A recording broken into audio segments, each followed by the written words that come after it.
Okay, so there's a couple of things that I wanted to talk about. First, addressing Emily's question, what I think about data collection and if I think it's okay. And I kind of have two viewpoints about this, and one's personal, there's professional. So I can see how, like, on the internet, people are concerned about sharing their information, what goes on their profiles, stuff like that. But, it also helps a lot too, finding things that we need really fast or getting to our favorite websites or like knowing where we are because that's where the closest Walmart is. Um, but there's also always the security problems and trust and privacy and all that.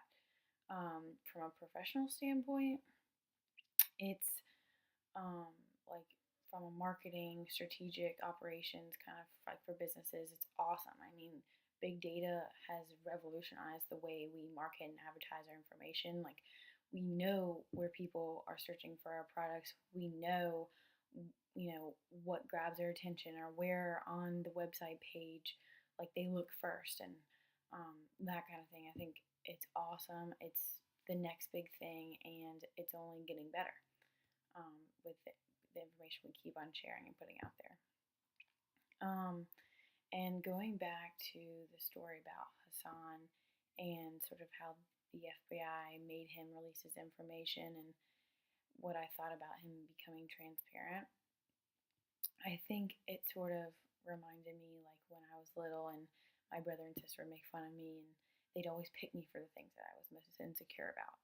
And But so I soon realized that if they didn't think I was insecure about them, then they couldn't make fun of me, and they didn't have any ammo in there because I put no value on anything, and so they ended up, stop making fun of me because it wasn't fun anymore, and they didn't get a reaction out of me. So that sort of reminded me how, Hassan took this thing that had this like imaginary value or perceived value and just put it all out there and was like, I don't care, you know everything about me, know what I'm doing, like, and um, I think he proved he made a good point, but whether this value is perceived or not, made up, whatever, there's we have our social security numbers and we have our banking information and that stuff. You can't just pretend like that couldn't have any real consequences if someone got a hold of that information.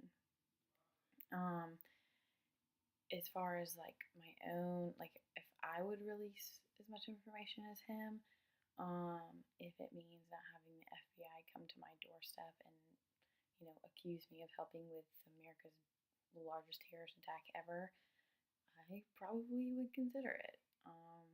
Going back to, I have nothing to hide, and I'm sure a lot of people are saying that too, and it's hard not to because for those of us who aren't trying to commit terrorist attacks, whatever.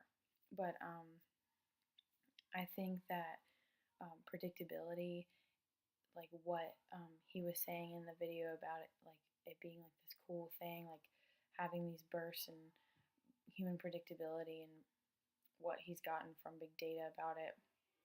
I'm not like really that surprised about how predictable we are online and how our online stuff is telling us about it. Um, just because like we wake up every morning and most of us do kind of the same thing at least during the week, wake up, eat breakfast, go to school, do homework, go to bed. And people working do, have somewhat regular schedules. So I think that going back and looking at when we check our email, when we make phone calls, and when we shop online, it kind of is like a simple theory. So overall, I think um, stuff like human predictability with big data is just going to get more precise because we're going to keep sharing information, and the longer we have the internet, the more data there